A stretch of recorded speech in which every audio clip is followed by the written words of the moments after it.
नमस्कार, कैसे हैं सब। आशा करता हूँ मस्त होंगे। दोस्तों, यदि आप टमाटर बरसात में लगाने वाले हों तो आपको सबसे बड़ी जो समस्या आती है वो आती है फंगस जनित रोगों की। फंगस जनित रोगों में हम देखते हैं कि उसमें अर्ली ब्लाइट, लेट ब्लाइट और बैक्टीरियल ब्लाइट, 3 प्रकार की ब्लाइटें होती हैं जो कि टमाटर पर निश्चित है आना उनका। और जब वो आती हैं तो आपकी जो पूरी फसल है वो चौपट हो जाती है, यदि उनको आप कंट्रोल नहीं कर पाते हैं तो। आज इस वीडियो हम मुख्यतः अर्ली ब्लाइट के बारे में चर्चा करेंगे और ये चर्चा जो होगी हमारी विस्तार से होगी कि आप उसको प्रिवेंटिव रूप से कैसे ट्रीट कर सकते हैं, और इसके बाद जब आपकी फसल पर अर्ली ब्लाइट आ जाती है तो भी आप कैसे उसको उपचारित कर सकते हैं और अपनी फसल को सुरक्षित रख सकते हैं। तो चलिए दोस्तों, वीडियो की शुरुआत करते हैं। मैं हूं राकेश साहू, आप देख रहे हैं एग्रो जीवन बातें किसान की। वीडियो के अंत तक आप जरूर देखें। वीडियो के अंत में विशेष बात होगी, विशेष बात में आपके लिए बोनस टिप्स होगा। 2 कॉम्बिनेशन आपको बताऊंगा मैं, जिससे आप अपनी फसल को सुरक्षित रख सकते हैं शुरुआती स्टेज पर अर्ली ब्लाइट और बैक्टीरियल ब्लाइट के लिए। इस वीडियो में हम 4 पॉइंटों के आधार पर चर्चा करेंगे और चारों पॉइंट बहुत ही महत्वपूर्ण हैं, मगर उसमें सबसे ज़्यादा जो महत्वपूर्ण है वो है आपका चौथा पॉइंट है। तो पहले पॉइंट में हम जानते हैं उसके लक्षण में हम देखें कि टमाटर का जो प्लांट होता है हमारा, उसमें जब भी आपका पौधा छोटा होता है या फिर आपका हाइट में बड़ा भी हो जाता है, तो आज हम शुरुआत से बात करें तो शुरुआत में जो छोटे पौधे हम देखेंगे तो नीचे की जो पत्तियां हैं आपको वो झुलसी हुई नजर आएंगी। उसके जो कॉर्नर है, उसके जो किनारे हैं, आपको वो ऐसा जलीनुमा आकृति उनकी दिखेगी।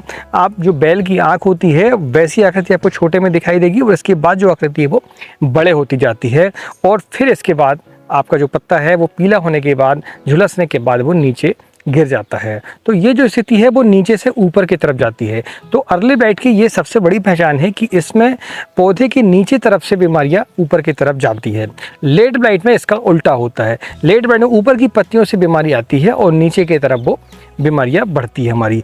इसके बाद बैक्टीरियल ब्लाइट की बात करें तो उसमें पत्तियों पर काले काले दाग आपको दिखाई देंगे, जो कि आपको छोटे छोटे होंगे और वो तनों पर भी आपको नजर आते हैं, और यहाँ तक कि वो फलों पर भी आपको दिखाई देते हैं। आज इस वीडियो हम अर्ली ब्लाइट के बारे में संपूर्ण जानकारी लेंगे। तो हम पहले पॉइंट में आपने पहचाना उसको कि वो अर्ली ब्लाइट है या फिर लेट ब्लाइट है या फिर बैक्टीरियल ब्लाइट है।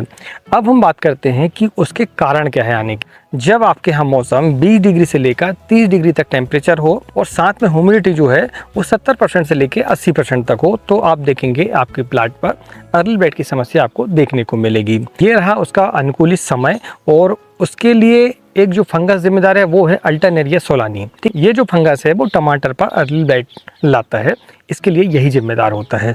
अब हम बढ़ते हैं हमारे अगले पॉइंट की तरफ। अगला पॉइंट है हमारा तीसरा, वो ये कि हम इससे बचाव कैसे कर सकते हैं। तो पहले बचाव में हम जाने तो सबसे पहली बात तो ये है कि आपको वाटर मैनेजमेंट करना पड़ेगा, यानी जब भी बारिश का पानी आता है तो वो आपका बेड से निकल जानी चाहिए। दूसरा ये कि आप बेड पर मल्चिंग का इस्तेमाल करें। यदि आप मल्चिंग का इस्तेमाल करते हैं तो पौधों के किनारे नमी मेंटेन रहता है। ठीक है, आप देखेंगे कि जब नमी कम रहेगी तो फंगस कम आते हैं, और इसके लिए जो जिम्मेदार जो तापमान है वो है 20 डिग्री से लेके 30 डिग्री, और ह्यूमिडिटी जो है आपकी 70% से लेके 80% तक।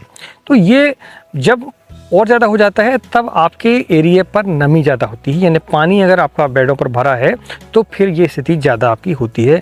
दूसरा, आप बेडों के अंदर जो बीच की आपकी जगह होती है वहाँ पर खरपतवारों को पनपने ना दें। समय समय पर आप ग्लाइफोसेट है, पैराकोट है, इनका इस्तेमाल करके आप खरपतवारों को खत्म कर सकते हैं, या फिर आप निदाई गुड़ाई करके भी खरपतवारों को खत्म कर सकते हैं। इसके अलावा आप टमाटर पर यदि आप देखते हैं कि कुछ शुरुआती पत्तियों पर अर्ली ब्लाइट की समस्या आपको दिखाई देती है तो उन पत्तियों को आप तोड़ के बाहर भी फेंक सकते हैं। तो उससे ये होगा कि जो पत्तियां इन्फेक्टेड हो चुकी हैं आपकी, वो आप जब निकाल के फेंक देंगे तो ऊपर की जो पत्तियां आपकी सेफ हैं वो सेफ रहती हैं।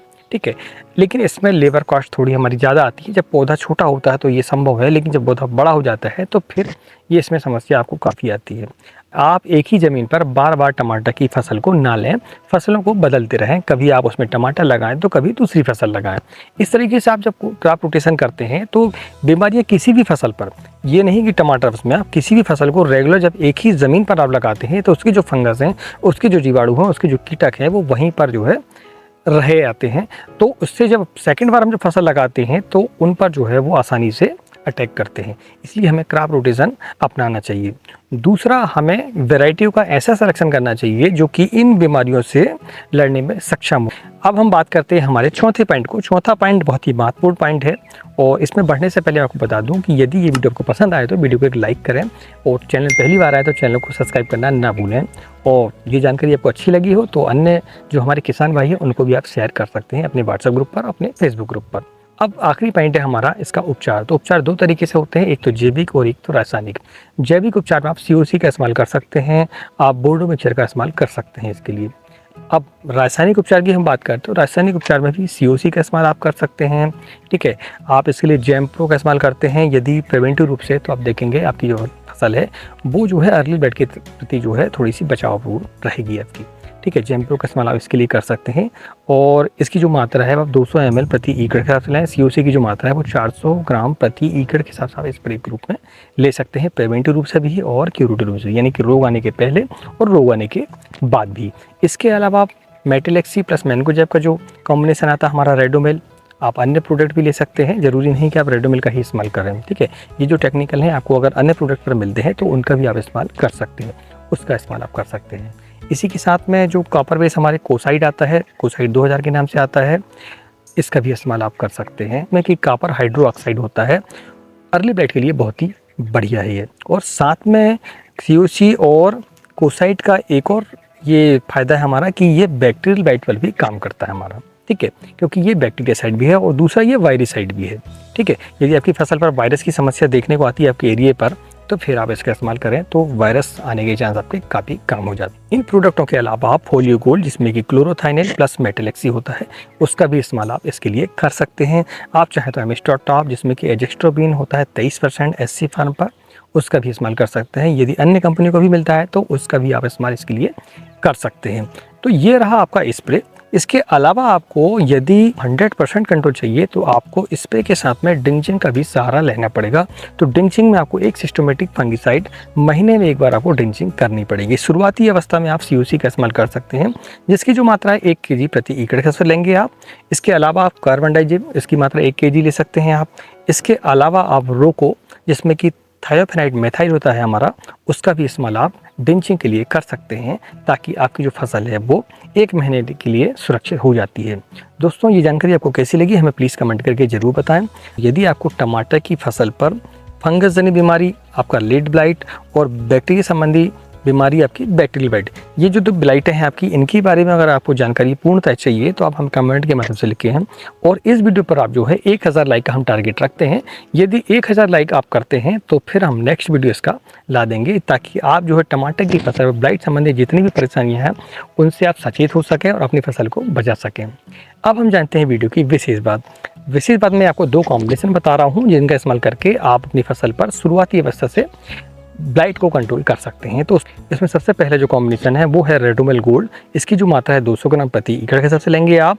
उसके साथ में आप इंसेक्टिसाइड में इमिडाक्लोपिड ले सकते हैं और साथ में 5234 की मात्रा लेंगे आप 500 ग्राम। और इसके साथ में आप चाहें तो स्टिकर मिला सकते हैं यदि बारिश हो रही हो तो। आप बैक्टीरियल ब्लाइट के लिए कासो बी का भी इस्तेमाल कर सकते हैं, जिसकी जो मात्रा है वो 300 ml प्रति एकड़ के हिसाब से आपको लेनी पड़ेगी। दूसरे कॉम्बिनेशन में आप जैम्प्रो का इस्तेमाल कर सकते हैं, प्रिवेंटिव रूप से आपको करना होगा। उसके साथ में आप ले सकते हैं एक्ट्रा, यानी कि थायोमेथाक्सम 25% WG फार्म जो आता है, आप किसी भी कंपनी का ले सकते हैं। आप साथ में 5234 की मात्रा लेंगे, 500 ग्राम लेंगे उसकी मात्रा। और इसके साथ में भी आप चाहें तो स्ट्रेप्टोसाइक्लिन की मात्रा 18 ग्राम प्रति एकड़ के हिसाब से आप ले सकते हैं। आप 200 लीटर पानी पर इन दवाओं को मिलाएं और इसके बाद फिर स्प्रे आप कर सकते हैं। छोटी फसल रहेगी तो जाहिर सी बात है कम आपको दवा लगानी पड़ेगी, ठीक है। और बड़ी फसल हो जाती है तो इस दवा का इस्तेमाल आप पूरे एकड़ के लिए कर सकते हैं। लेकिन छोटी फसल जहां हम बात करते हैं तो वहां 100 लीटर पर भी आपका काम हो सकता है। जैसे जैसे आपकी फसल बढ़ती जाती है वैसे वैसे जो दवा की मात्रा है वो आपकी बढ़ जाती है। आज की वीडियो में इतना ही, मिलते हैं अगली वीडियो में। तब तक नमस्कार, जय हिंद, जय किसान, जय जवान।